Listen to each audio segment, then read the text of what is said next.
Hadrien, l'empereur Philhellène. L'empereur romain Hadrien est l'un des souverains romains les plus connus au monde. Représentant emblématique du siècle des Antonins, il a réformé et transformé radicalement l'empire tout en mettant un terme à la politique d'expansion. Hadrien n'était pas un empereur populaire dans les couches sénatoriales, et son apothéose difficile montre que son action et sa personnalité n'ont pas fait l'unanimité au sein des couches dirigeantes.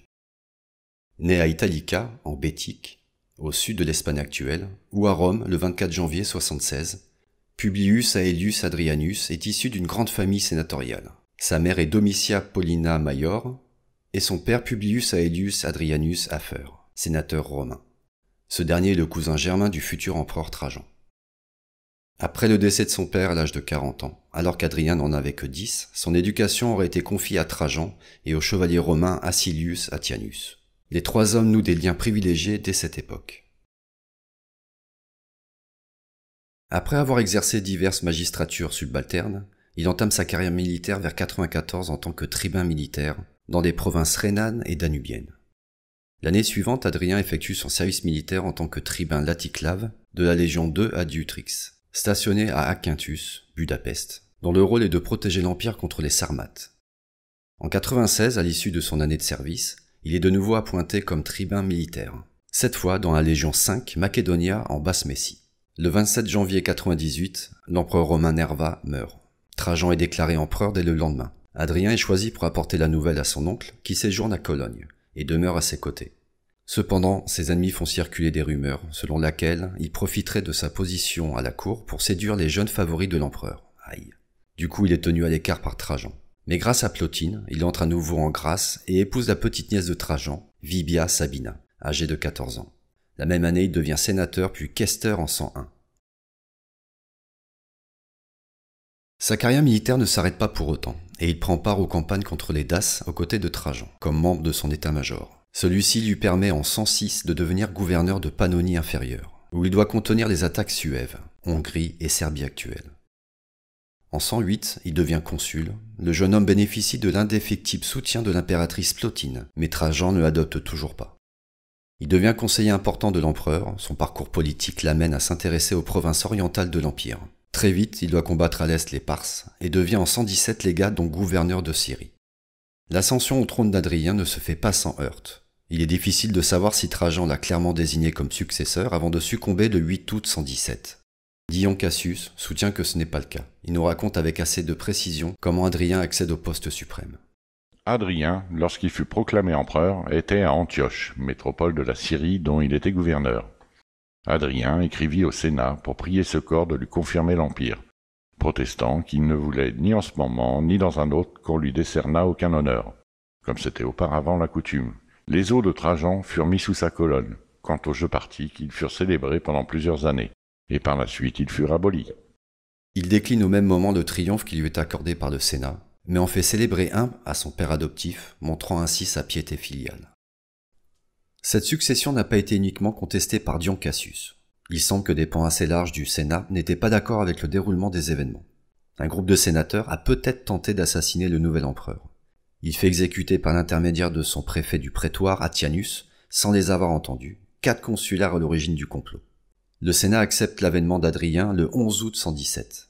Les généraux Cornelius Palma, Lucius Quietus, Publius Celsius et Avidius Nigrinius, qui ont conduit Trajan à la victoire pendant son règne et qui pouvaient entrer en concurrence avec Hadrien, sont englobés dans un douteux complot, des 4 consulaires, et furent sommairement exécutés entre 117 et 118 sur l'ordre du Sénat.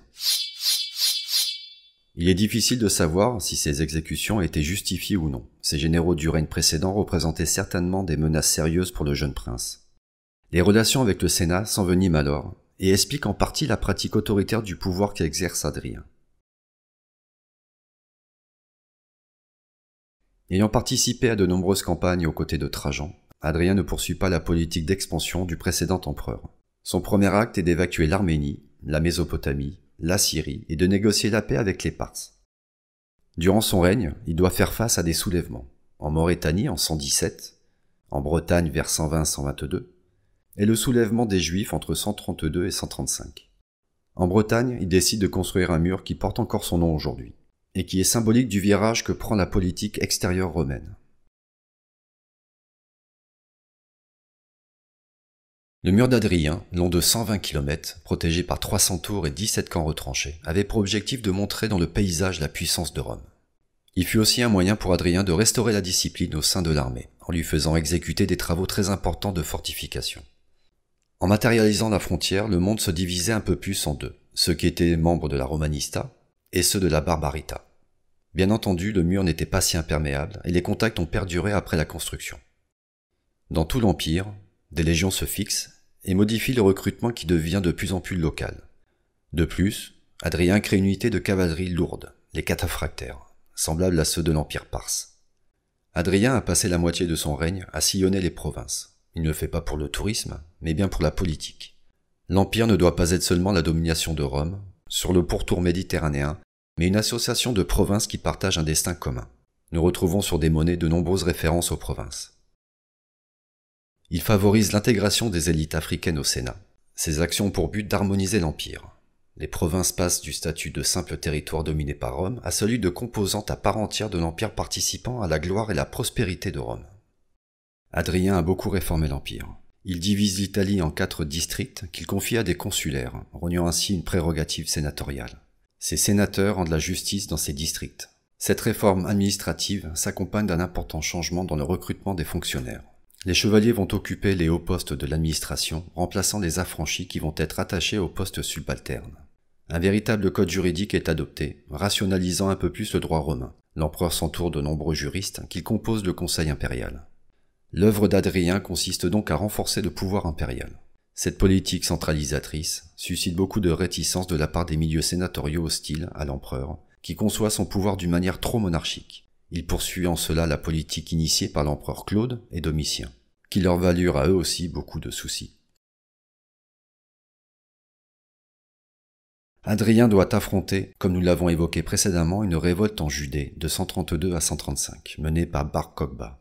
Suite à la dégradation des relations entre les Juifs et les Romains, provoquée par la construction à Jérusalem d'un temple de Jupiter à l'emplacement du second temple de Jérusalem, qui lui a été détruit en 70 par les Romains déjà. La répression entraîne de nombreuses victimes et se conclut par la destruction de la ville de Jérusalem. La colonie d'Aelia Capitolina lui succède. Adrien réorganise la province et la renomme Syrie-Palestine et accroît le nombre de troupes en garnison. L'empereur a été très affecté par ces événements en Judée.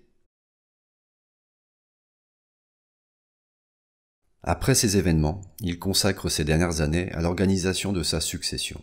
Le vieil homme fait construire son mausolée, le château Saint-Ange actuel, et adopte en 136 le mondain Lucius Aelius Verus, qui n'est pas une personnalité incontournable de son temps. Bien que consul éponyme, Adrien lui confère très vite le titre de César, la puissance tribunicienne et le gouvernement de Pannonie.